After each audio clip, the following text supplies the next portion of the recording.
Book 19. Recognitions and a Dream. Now by Athena's side in the quiet hall, studying the ground for slaughter, Lord Odysseus turned to Telemachus. "The arms," he said. "Harness and weapons must be out of sight in the inner room, and if the suitors miss them, be mild. Just say, 'I had a mind to move them out of the smoke. They seemed no longer the bright arms that Odysseus left at home when he went off to Troy. Here where the fire's hot breath came, they had grown black and drear. One better reason struck me too. Suppose a brawl starts up when you've been drinking. You might in madness let each other's blood, and that would stain your feast, your courtship. Iron itself can draw men's hands." Then he fell silent, and Telemachus obeyed his father's word. He called to Eurycleia the nurse and told her, "Nurse, go shut the women in their quarters, while I shift father's armor back to the inner rooms, these beautiful arms unburnished, caked with black soot in his years abroad. I was a child then, well, I am not now. I want them shielded from the draught and smoke." And the old woman answered, "It is time, child, you took an interest in such things. I wish you'd put your mind on all your house and chattels. But who will go along to hold a light? You said no maids, no torchbearers." Telemachus looked at her and replied, "Our friend here, a man who shares my meat, can bear a hand, no matter how far he is from home." He spoke so soldierly, her own speech halted on her tongue. Straight back she went to lock the doors of the women's hall, and now the two men sprang to work, father and princely son, loaded with round helms and studded bucklers, lifting the long spears, while in their path Pallas Athena held up a golden lamp of purest light. Telemachus at last burst out, "Oh, father, here is a marvel. All around I see the walls and roof beams, pedestals and pillars lighted as though by white fire blazing near. One of the gods of heaven is in this place." Then said Odysseus, the great tactician, "Be still, keep still about it, just remember it. The gods who rule Olympus make this light. You may go off to bed now. Here I stay, to test your mother and her maids again. Out of her long grief she will question me." Telemachus went across the hall and out under the light of torches, crossed the court to the tower chamber where he had always slept. Here now again he lay, waiting for dawn, while in the great hall by Athena's side, Odysseus waited, with his mind on slaughter. Presently Penelope from her chamber stepped in her thoughtful beauty. So might Artemis or golden Aphrodite have descended, and maids drew to her hearth her own smooth chair inlaid with silver whorls and ivory. The artisan Icmalius had made it, long before, with a footrest in a single piece, and soft upon the seat a heavy fleece was thrown. Here by the fire the queen sat down. Her maids, leaving their quarters, came with white arms bare to clear the wine-cups and the bread, and move the trestle-boards where men had lingered drinking. Fiery ashes out of the pine-chip flares they tossed, and piled on fuel for light and heat. And now a second time Melantho's voice rang brazen in Odysseus's ears. "Ah, stranger, are you still here, so creepy, late at night, hanging about, looking the women over? You old goat, go outside, cuddle your supper, get out, or a torch may kindle you behind." At this Odysseus glared under his brows and said, "Little devil, why pitch into me again? Because I go unwashed and wear these rags and make the rounds? But so I must, being needy. That is the way a vagabond must live. And do not overlook this. In my time I too had luck, lived well, stood well with men, and gave alms often to poor wanderers like him you see before you, aye, to all sorts, no matter in what dire want. I owned servants, many, I say, and all the rest that goes with what men call prosperity. But Zeus the son of Cronos brought me down. Mistress, mend your ways, or you may lose all this vivacity of yours. What if her ladyship was stirred to anger? What if Odysseus came? And I can tell you there is hope of that. Or if the man is done for, still his son lives to be reckoned with by Apollo's will. None of you can go wantoning on the sly and fool him now. He is too old for that." Penelope, being near enough to hear him, spoke out sharply to her maid. "Oh, shameless through and through! And do you think me blind to your conquest? It will cost your life. You knew I waited, for you heard me say it. Waited to see this man in hall and question him about my lord. I am so hard beset." She turned away and said to the housekeeper, "Eurynome a bench, a spread of sheepskin to put my guest at ease. Now he shall talk and listen and be questioned." Willing hands brought a smooth bench and dropped a fleece upon it. Here the adventurer and king sat down. Then carefully Penelope began. "Friend, let me ask you first of all, who are you? Where do you come from? Of what nation and parents were you born?" And he replied, "My lady, never a man in the wide world should have a fault to find with you. Your name has gone out under heaven like the sweet honor of some God-fearing king who rules in equity over the strong. His black lands bear both wheat and barley, fruit trees laden bright, new lambs at lambing time. And the deep sea gives great hauls of fish by his good strategy, so that his folk fare well. Oh, my dear lady, this being so, let it suffice to ask me of other matters, not my blood, my homeland. Do not enforce me to recall my pain. My heart is sore, but I must not be found sitting in tears here in another's house. It is not well forever to be grieving. One of the maids might say, or you might think, I had got maudlin over cups of wine." And Penelope replied, "Stranger, my looks, my face, my carriage were soon lost or faded when the Achaeans crossed the sea to Troy, Odysseus, my lord, among the rest. If he returned, if he were here to care for me, I might be happily renowned. But grief instead heaven sent me, years of pain. Sons of the noblest families on the islands, Dulichian, Sami, wooded Zakynthos, with native Ithacans are here to court me against my wish, and they consume this house. Can I give proper heed to guest or suppliant or herald on the realm's affairs? How could I? Wasted with longing for Odysseus, while here they press for marriage. Ruses served my turn, to draw the time out. First, a close-grained web I had the happy thought to set up weaving on my big loom in hall. I said that day, "Young men, my suitors, now my lord is dead, let me finish my weaving before I marry, or else my thread will have been spun in vain. It is a shroud I weave for Lord Laertes when cold death comes to lay him on his bier. The country wives would hold me in dishonour if he with all his fortune lay unshrouded." I reached their hearts that way, and they agreed. So every day I wove on the great loom, but every night by torchlight I unwove it, and so for 3 years I deceived the Achaeans. But when the seasons brought a 4th year on, as long months waned and the long days were spent, through impudent folly in the slinking maids they caught me, clamoured up to me at night. I had no choice then but to finish it. And now, as matters stand at last, I have no strength left to evade a marriage, cannot find any further way. My parents urge it upon me, and my son will not stand by while they eat up his property. He comprehends it, being a man full grown, able to oversee the kind of house Zeus would endow with honour. But you too, confide in me, tell me your ancestry. You were not born of mythic oak or stone."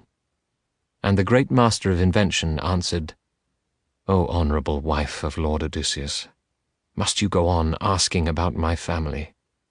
Then I will tell you, though my pain will be doubled by it, and whose pain would not if he had been away as long as I have, and had hard roving in the world of men? But I will tell you, even so, my lady.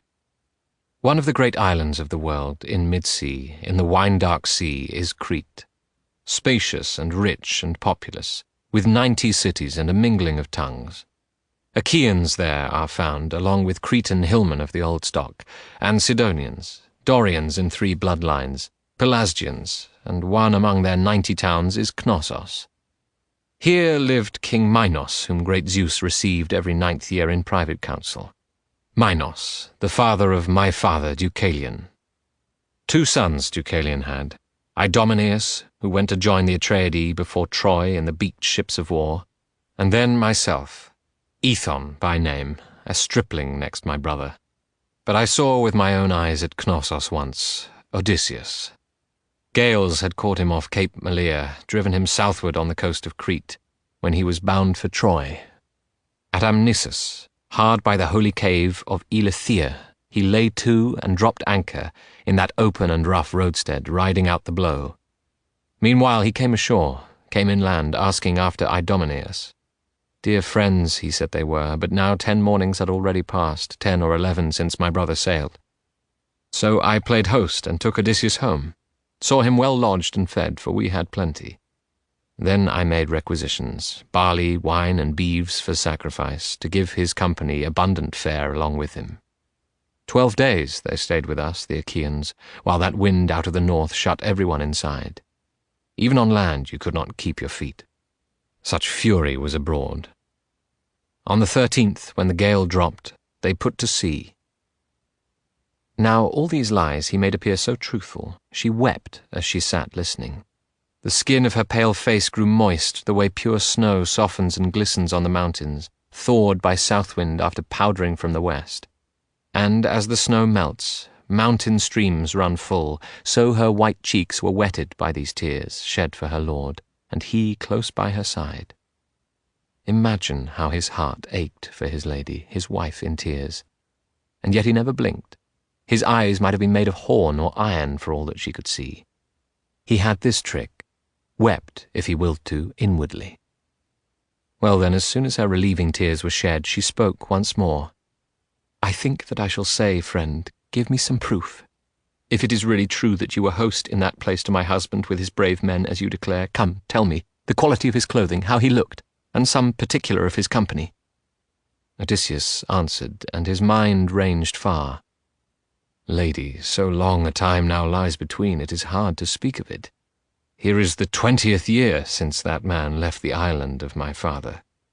But I shall tell what memory calls to mind. A purple cloak and fleecy he had on, a double thick one.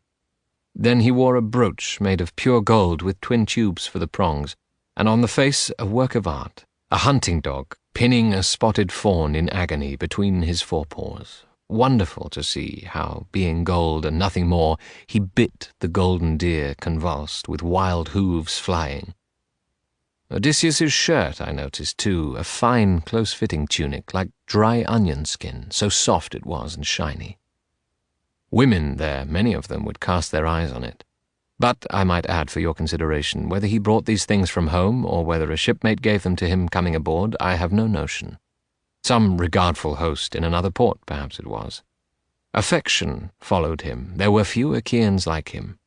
And I too made him gifts, a good bronze blade, a cloak with lining and a broidered shirt, and sent him off in his trim ship with honour. A herald, somewhat older than himself, he kept beside him. I'll describe this man. Round-shouldered, dusky, woolly-headed. Eurybates his name was, and Odysseus gave him preferment over the officers. He had a shrewd head, like the captain's own. Now hearing these details, minutely true, she felt more strangely moved, and tears flowed until she had tasted her salt grief again. Then she found words to answer. "Before this you won my sympathy, but now indeed you shall be our respected guest and friend. With my own hands I put that cloak and tunic upon him, took them folded from their place, and the bright brooch for ornament. Gone now, I will not meet the man again, returning to his own home fields. Unkind the fate that sent him young in the long ship to see that misery at Ilium, unspeakable." And the master improviser answered, "Honourable wife of Odysseus Laertiades, you need not stain your beauty with these tears, nor wear yourself out grieving for your husband. Not that I can blame you. Any wife grieves for the man she married in her girlhood, lay with in love, bore children to, though he may be no prince like this Odysseus, whom they compare even to the gods. But listen, weep no more, and listen. I have a thing to tell you, something true. I heard but lately of your lord's return, heard that he is alive, not far away, among Thesprotians in their green land, amassing fortune to bring home. His company went down in shipwreck in the wine-dark sea off the coast of Thrinacia. Zeus and Helios held it against him that his men had killed the kine of Helios. The crew drowned for this. He rode the ship's keel. Big seas cast him up on the island of Phaeacians, godlike men who took him to their hearts. They honoured him with many gifts and a safe passage home, or so they wished. Long since he should have been here, but he thought better to restore his fortune, playing the vagabond about the world. And no adventurer could beat Odysseus at living by his wits, no man alive.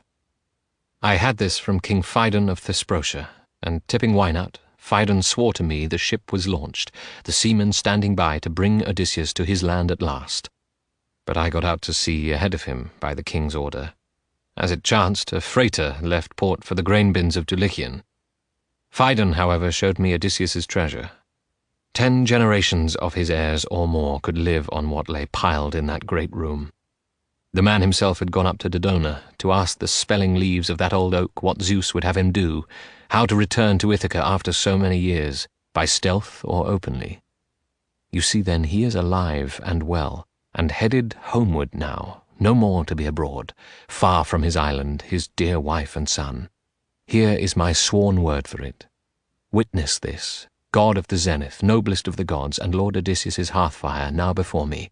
I swear these things shall turn out as I say. Between this present dark and one day's ebb, after the wane, before the crescent moon, Odysseus will come. Penelope, the attentive queen, replied to him, Ah, stranger, if what you say could ever happen, you would soon know our love, our bounty too. Men would turn after you to call you blessed. But my heart tells me what must be. Odysseus will not come to me, no ship will be prepared for you. We have no master quick to receive and furnish out a guest as Lord Odysseus was. Or did I dream him? Maids, come wash him, make a bed for him, bedstead and coloured rugs and coverlets, to let him lie warm into the gold of dawn. In morning light you'll bathe him and anoint him, so that he'll take his place beside Telemachus, feasting in hall. If there be one man there to bully or annoy him, that man wins no further triumph here, burn though he may. How will you understand me, friend, how find in me, more than in common women, any courage or gentleness, if you are kept in rags and filthy at our feast? Men's lives are short. The hard man and his cruelties will be cursed behind his back and mocked in death. But one whose heart and ways are kind, of him strangers will bear report to the wide world, and distant men will praise him. Warily Odysseus answered, Honourable lady, wife of Odysseus Laertiades, a weight of rugs and cover not for me. I've had none since the day I saw the mountains of Crete, white with snow, low on the sea line, fading behind me as the long oars drove me north. Let me lie down tonight as I have lain often, many a night unsleeping, many a time afield on hard ground waiting for pure dawn. No, and I have no longing for a foot-bath either.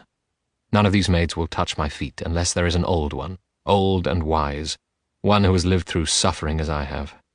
I would not mind letting my feet be touched by that old servant. And Penelope said, Dear guest, no foreign man so sympathetic ever came to my house, no guest more likeable. So wry and humble are the things you say. I have an old maidservant, ripe with years, one who in her time nursed my lord. She took him into her arms the hour his mother bore him. Let her then wash your feet, though she is frail. Come here, stand by me, faithful Euryclea, and bathe your master. I almost said, for they are of an age, and now Odysseus's feet and hands would be enseamed like his. Men grow old soon in hardship. Hearing this, the old nurse hid her face between her hands and wept hot tears and murmured, O my child, I can do nothing for you. How Zeus hated you, no other man so much. No use, great heart, O faithful heart, the rich thigh bones you burnt to Zeus who plays in lightning. And no man ever gave more to Zeus, with all your prayers for a green age, a tall son reared to manhood. There is no day of homecoming for you. Stranger, some women in some far-off place perhaps have mocked my lord when he'd be home, as now these strumpets mock you here. No wonder you would keep clear of all their whorishness and have no bath. But here am I. The queen Penelope, Icaris' daughter, bids me. So let me bathe your feet to serve my lady, to serve you too. My heart within me stirs, mindful of something. Listen to what I say. Strangers have come here, many through the years, but no one ever came, I swear, who seemed so like Odysseus, body, voice, and limbs as you do. Ready for this, Odysseus answered, Old woman, that is what they say. All who have seen the two of us remark how like we are, as you yourself have said, and rightly too. Then he kept still, while the old nurse filled up her basin glittering in firelight. She poured cold water in, then hot. But Lord Odysseus whirled suddenly from the fire to face the dark. The scar, he had forgotten that. She must not handle his scarred thigh, or the game was up. But when she bared her lord's leg, bending near, she knew the groove at once. An old wound, a boar's white tusk inflicted, on Parnassus years ago. He had gone hunting there in company with his uncles, and Autolycus, his mother's father, a great thief and swindler by Hermes' favour, for Autolycus pleased him with burnt offerings of sheep and kids. The god acted as his accomplice. Well, Autolycus, on a trip to Ithaca, arrived just after his daughter's boy was born. In fact, he had no sooner finished supper than Nurse Eurycleia put the baby down in his own lap and said, "It is for you now to choose a name for him, your child's dear baby, the answer to her prayers." Autolycus replied, "My son-in-law, my daughter, call the boy by the name I tell you. Well, you know, my hand has been against the world of men and women. Odium and distrust I've won. Odysseus should be his given name. When he grows up, when he comes visiting his mother's home under Parnassus, where my treasures are, I'll make him gifts and send him back rejoicing." Odysseus in due course went for the gifts, and old Autolycus and his sons embraced him, with welcoming sweet words.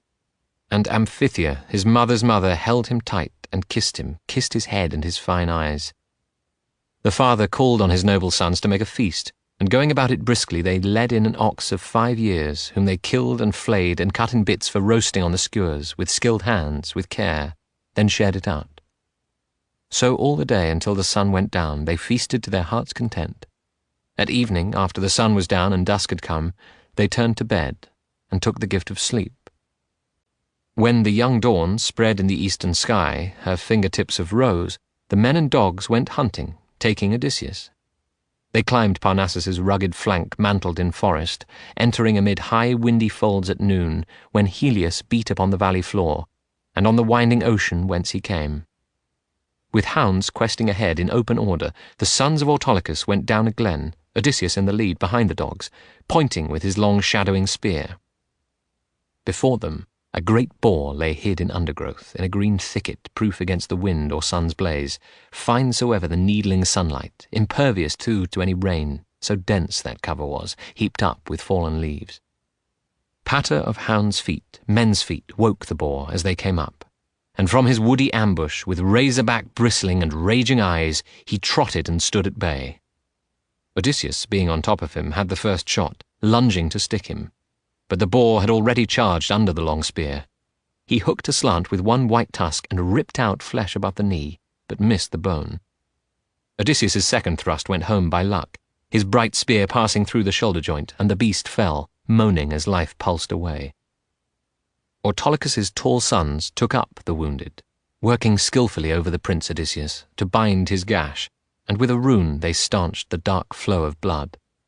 Then downhill swiftly they all repaired to the father's house, and there tended him well, so well they soon could send him, with grandfather Autolycus's magnificent gifts, rejoicing over sea to Ithaca.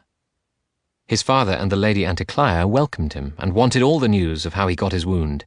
So he spun out his tale, recalling how the boar's white tusk caught him when he was hunting on Parnassus. This was the scar the old nurse recognized. She traced it under her spread hands, then let go, and into the basin fell the lower leg, making the bronze clang, sloshing the water out. Then joy and anguish seized her heart. Her eyes filled up with tears, her throat closed, and she whispered, with hand held out to touch his chin, "Oh, yes, you are Odysseus. Oh, dear child, I could not see you until now, not till I knew my master's very body with my hands." Her eyes turned to Penelope with desire to make her lord her husband known, in vain because Athena had bemused the queen, so that she took no notice, paid no heed. At the same time Odysseus's right hand gripped the old throat. His left hand pulled her near, and in her ear he said, "Will you destroy me, nurse, who gave me milk at your own breast? Now, with a hard lifetime behind, I've come in the 20th year home to my father's island. You found me out as the chance was given you. Be quiet. Keep it from the others, else, I warn you, and I mean it too, if by my hand God brings the suitors down, I'll kill you, nurse or not, when the time comes to kill the other women." Eurycleia kept her wits and answered him, "Oh, what mad words are these you let escape you? Child, you know my blood, my bones are yours. No one could whip this out of me. I'll be a woman turned to stone, iron I'll be. And let me tell you too, mind now, if God cuts down the arrogant suitors by your hand, I can report to you on all the maids, those who dishonour you, and the innocent." But in response the great tactician said, "Nurse, no need to tell me tales of these. I will have seen them each one for myself.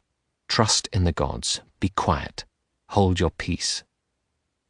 Silent, the old nurse went to fetch more water, her basin being all spilt. When she had washed and rubbed his feet with golden oil, he turned, dragging his bench again to the fireside for warmth, and hid the scar under his rags. Penelope broke the silence, saying, "Friend, allow me one brief question more. You know the time for bed, sweet rest is coming soon. If only that warm luxury of slumber would come to enfold us in our trouble. But for me, my fate at night is anguish and no rest. By day being busy, seeing to my work, I find relief sometimes from loss and sorrow. But when night comes and all the world's abed, I lie in mine alone, my heart thudding, while bitter thoughts and fears crowd on my grief. Think how Pandaris' daughter, pale forever, sings as the nightingale in the new leaves through those long quiet hours of night, on some thick-flowering orchard bough in spring. How she rills out and tilts her note, high now low, mourning for Itylus, whom she killed in madness, her child and her Lord Zethus' only child. My forlorn thought flows variable as her song, wandering. Shall I stay beside my son and guard my own things here, my maids, my hall, to honour my lord's bed and the common talk? Or had I best join fortunes with a suitor, the noblest one, most lavish in his gifts? Is it now time for that? My son being still a callow boy forbade marriage, or absence from my lord's domain. But now the child is grown up, a man, he too begins to pray for my departure, aghast at all the suitors gorge on. Listen, interpret me this dream. From a water's edge, 20 fat geese have come to feed on grain beside my house, and I delight to see them. But now a mountain eagle with great wings and crooked beak storms in to break their necks and strew their bodies here. Away he soars into the bright sky, and I cry aloud, all this in dream. I wail, and round me gather softly braided Achaean women mourning because the eagle killed my geese. Then down out of the sky he drops to a cornice beam, with mortal voice telling me not to weep. Be glad, says he, renowned Icarius' daughter. Here is no dream but something real as day, something about to happen.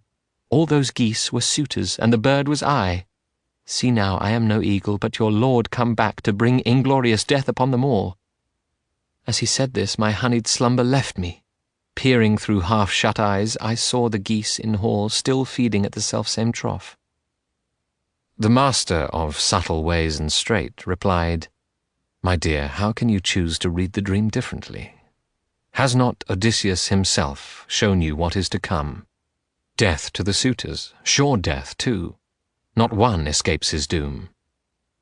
Penelope shook her head and answered, Friend, many and many a dream is mere confusion, a cobweb of no consequence at all.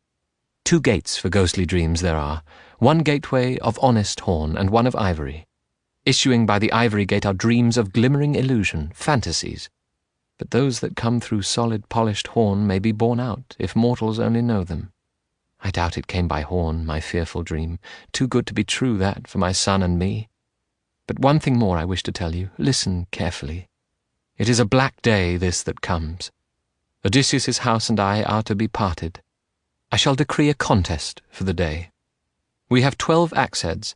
In his time my lord could line them up, all 12 at intervals like a ship's ribbing. Then he'd back away, a long way off, and whip an arrow through. Now I'll impose this trial on the suitors. The one who easily handles and strings the bow and shoots through all 12 axes, I shall marry, whoever he may be. Then look my last on this my first love's beautiful brimming house. But I'll remember, though I dream it only.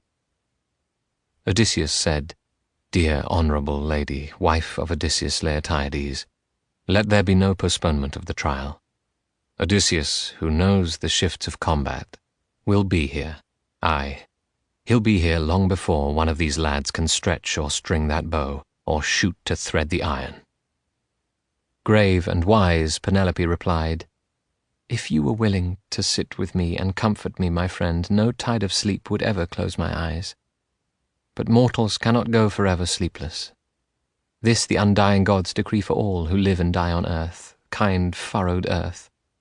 Upstairs I go, then, to my single bed, my sighing bed, wet with so many tears after my lord Odysseus took ship to see that misery at Ilion unspeakable.